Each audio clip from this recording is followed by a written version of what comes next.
So you have a fascinating story in the latest issue of Fortune, and it's about the Malaysian Airlines missing plane, but it's not an angle most people are aware of. So tell us a little bit about it. Well, it's not about the search for the plane or what happened to the plane. It's about what happens after many planes either crash or are, in this case, lost.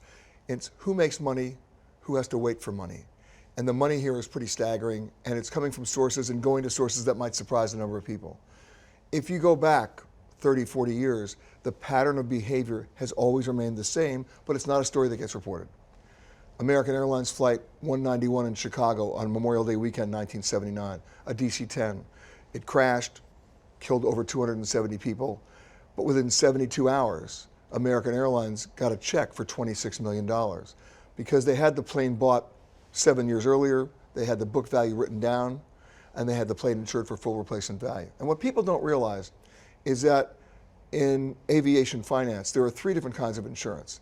There's the hull insurance, like you would have for your car.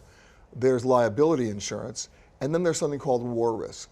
And traditionally, it's carried by one, if not two different companies. And under hull insurance, under most policies, if an airline loses the use, or a cruise line, or any transportation company, of their vehicle, boat, plane, train, for more than 72 hours, and it's considered not salvageable, called constructive loss, under the terms of that policy, they get a check for the full replacement value of that vehicle within 72 hours. Now, that's the hull insurance. Then there's liability insurance, or as the lawyers would say, wrongful death. And that's covered by another company. But then it gets down to where did the plane crash? What law prevailed in that region where the plane crashed? So at any time you have a crash in this country, every lawyer that handles these cases wants the cases heard in this country because the damage payouts are, on average, much, much higher. Now let's go to Malaysia, or even the Costa Concordia, the cruise ship. That happened in Italy. And even though the parent company is actually Carnival Cruise Lines in Florida, it was in everybody's best interest as a defendant here to get those cases heard outside the United States, which they did. They persevered in doing that and prevailed. Those cases were held in Italy where there was a cap on wrongful death damages per victim. Well, in the case of Malaysian Air, it comes under what is called the Montreal Convention.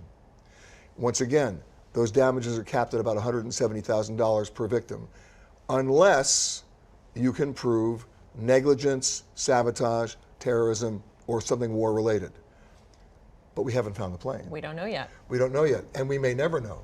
So from an insurance point of view, those companies, in this case it's Allianz, the German company, and Lloyd's of London, Lloyd's of London carries the war risk insurance, and Allianz carries both hull and liability.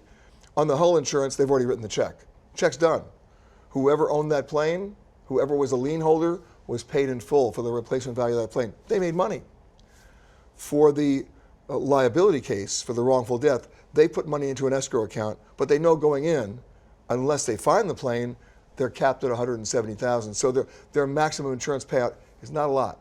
So the airlines get their checks immediately. Yes. The families are in many cases capped, and in many cases have to wait a much longer time. Actually, is that not right? in many cases, in all all cases. cases. Okay. But in terms of the actual insurance process that happens when you have a loss or a crash, you have a situation here which repeats itself time and time again, and it doesn't get reported because the only people who know about it are the people who have to wait. And even then, they're not used to this. Is not what they do for a living. They don't wake up in the morning to lose a loved one on a plane. They're consumed with other issues. Mm-hmm. But I thought this was an important story to do, to let people know that the irony of this story, and it really is an irony, is that A, forgetting the fact that we haven't even found the plane, right? Even if we do, people have already received checks, either lien holders, bond holders, or owners, and they've been made whole. And the families are going to have to wait years.